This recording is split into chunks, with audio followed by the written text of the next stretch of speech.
Hi everyone, welcome back. Today's video is going to be about products that I have changed my mind about, all for the positive, which is not generally the case. I feel like sometimes I try stuff out, like it for a little bit, and then hate it later on. But all of these I did not like initially, and now I'm a huge fan of. Starting right off, we're going to talk about a primer, which I have said before that I really just don't think primer does much of anything. I feel like it's a useless step in most people's routine, because that's been my experience with primer. I just don't find like it really does anything for my skin. It doesn't make my foundation last longer. Nothing generally seems to work with primer. However, I have recently been using one primer that I feel differently towards. And I'm not saying that this is changing my mind about primers in general, but I have really been liking the Ole Henriksen Banana Bright Face Primer. This is not silicone-y feeling, it's not moisturizing feeling, it's a bit more of a mousse sort of texture. If I pump some on the back of my hand, I mean, it's so hard to see texture on camera, but it's a bit more fluffy, creamy, I guess you could say. It has a bit of an orange cast to it, which doesn't totally disappear on the face, but I actually feel like it adds a really nice cast to my face. It's not turning me orange, don't get me wrong, but it's giving me a little bit of a glow to my face, which I've really been enjoying. I can wear this under foundation, and I feel like it did help out my Inglot HD cover-up foundation towards the end of its life, because that foundation's a little bit old, and I finished it now. And I loved it when I first got the bottle, but towards the end of the foundation, I feel like it was just getting a little bit old and it wasn't working as well on my skin. But this primer was helping to sort of keep it in place a little bit better, which was nice. However, my primary purpose for this primer is actually to wear it when I'm on a no foundation kind of day. Like, there's a lot of days where I go to work where I just don't want to wear foundation because I don't love it. And a cat just appeared in front of me. Hello. Oh, he wants to sit on my lap. Okay. I don't know where I was, but Nemo's tail is going to help me out with this. So I wear this on days where I don't want to wear foundation, just because I feel like it adds a little extra luminosity to my face, I guess is the best way to describe it. It just adds a little bit more vibrance to my face. So I've been enjoying wearing this purely by itself.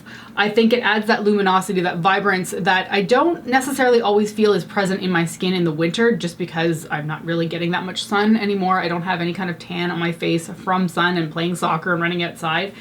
And this just adds a little bit of extra boost to my face. Side note, this says banana primer. It does not smell like banana, which thank heavens, because I am not a huge fan of bananas. I'll eat them because they're healthy, but they're not my favorite fruit. This smells more like orange than anything else.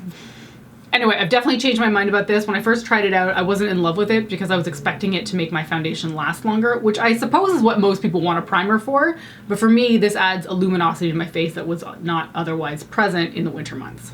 Okay, the next one, I'm almost kind of scared to bring it up actually, because I have loved the Real Techniques Miracle Complexion Sponge for a very long time, like 6+ years at this point.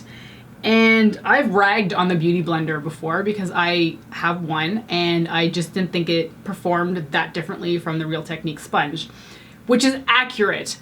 However, there is one massive difference between the Beauty Blender and the Real Techniques sponge, and that is the fact the Beauty Blender, it's disgusting dirty, too bad, I used it this morning. The Beauty Blender sponge will far outlast any Real Techniques sponge that I have used.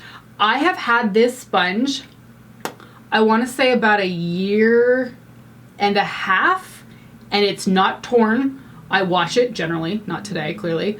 I wash it, it never tears, it always goes back to looking fairly pristine clean.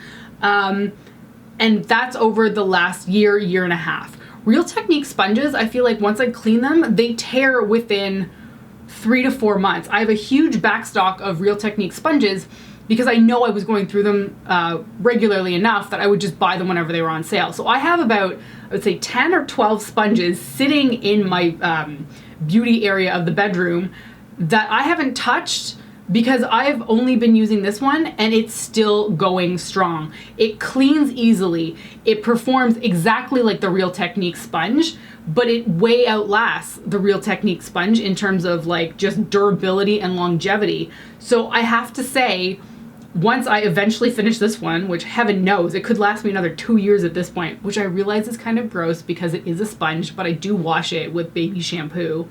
But this will, I don't know how long this is gonna take me to finish. So I've got all those 12 other sponges sitting in my room that aren't getting used and will probably last me another 5 years. But when I finish those up, I'm switching to the Beauty Blender because the cost to buy one of these, although high, because it's like, what, 25 or 30, is very expensive. In terms of longevity, I'm pretty sure this is cheaper in the long run because I would be going through so many Real Technique sponges in the time that it takes me to finish this one Beauty Blender. And again, I've been using this for over a year now. It is still going strong. It's not gonna die anytime soon.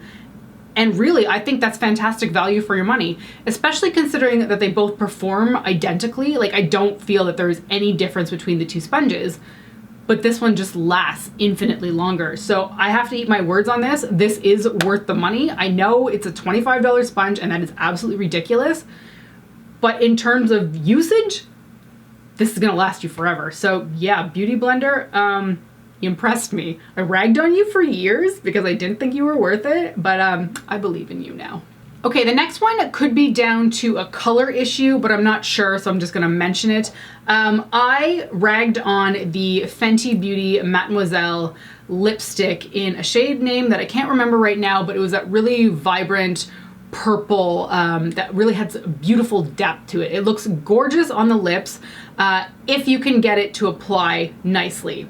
However, the problem that I had with it, aside from like slight patchiness issues, was the fact that it just felt horrible. It just felt dry and crackly and cakey and bitty and like, it was so uncomfortable on my lips. I wore it to work one day and was like, never again. I'm never wearing this lipstick again. I threw it in my discard pile because I was not gonna deal with that nonsense. And I wore it with my regular lip primer too, and I still had that issue. And that lip primer can save so many lipsticks. It's the MAC Prep and Prime for lips. It has saved me with bad lipsticks in the past, but it could not handle this particular Fenty Mademoiselle lipstick. So I had received the Turks and Caicos one, which is the green one from Samantha, Samantha Jane on YouTube. I'll link her down below. She's a friend of mine. She had given me the purple one and the green one, and I tried the purple one out and I hated it so much that I put off trying the green one for a really long time because I was like, I just don't want to handle it. I recently tried out the green one, the Turks and Caicos one. It's this one right here. Beautiful shade. And I love this one. This formula feels completely different to me. I don't know how that is, other than the fact that it really must come down to a pigment issue. We all talk about how purples are a problem pigment in makeup, and I really feel like that is just what caused the problem there.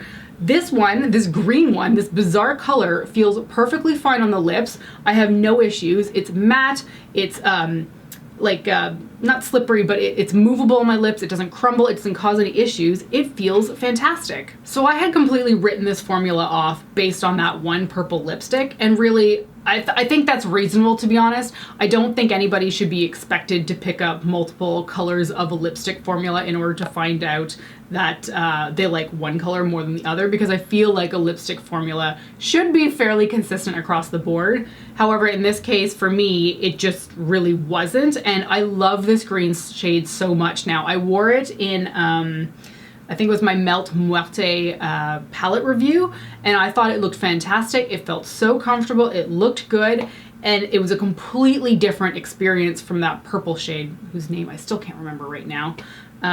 This is just infinitely superior compared to that purple one. So I can't speak to the rest of the collection. I have no idea if the other shades in the collection are as comfortable as this one or as garbage as the purple one, but the green one, rest assured, Turks and Caicos, is delightful. Okay, the last one I'm going to talk about is one that I know I have tried many, many years ago, but I tried it in a mini sample size of it, and I'm wondering if that's why I didn't like the product at the time. Because now I've tried a full size of the Benefit Gimme Brow, and I love this thing. I mean, people have been talking about the Benefit Gimme Brow for a very long time. This is not a new product. It's well beloved in the makeup community. I feel like most people rave about this product, but I had tried like a sample size that was probably like half the size of this, and this is small enough as it is. and I just don't feel like it really did anything for my brows. I don't have much brow hair to begin with, but I just didn't feel like it was adding anything even on top of that, which was really disappointing because I expected it to bulk up my brows.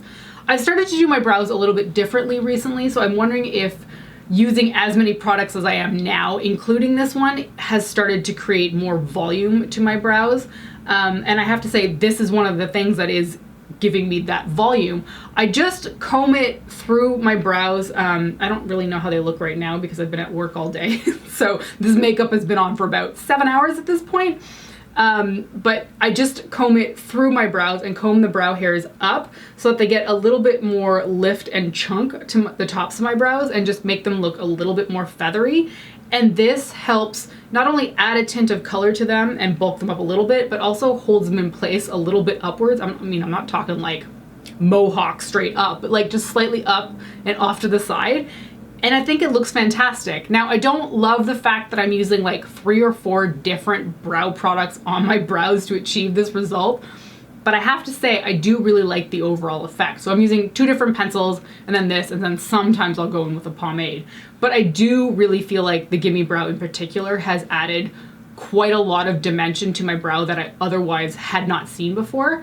I use the shade 2, and I feel like it's a good color match for me. I mean, I can't make brows the same color as my hair, you just never see them. So I do feel like 2 is good for my hair tone. So yeah, it's a good match. It bulks up my brows, it gives me a little bit more dimension, and I am really enjoying it. And I know I tried out that mini size before and I thought it was just straight up garbage.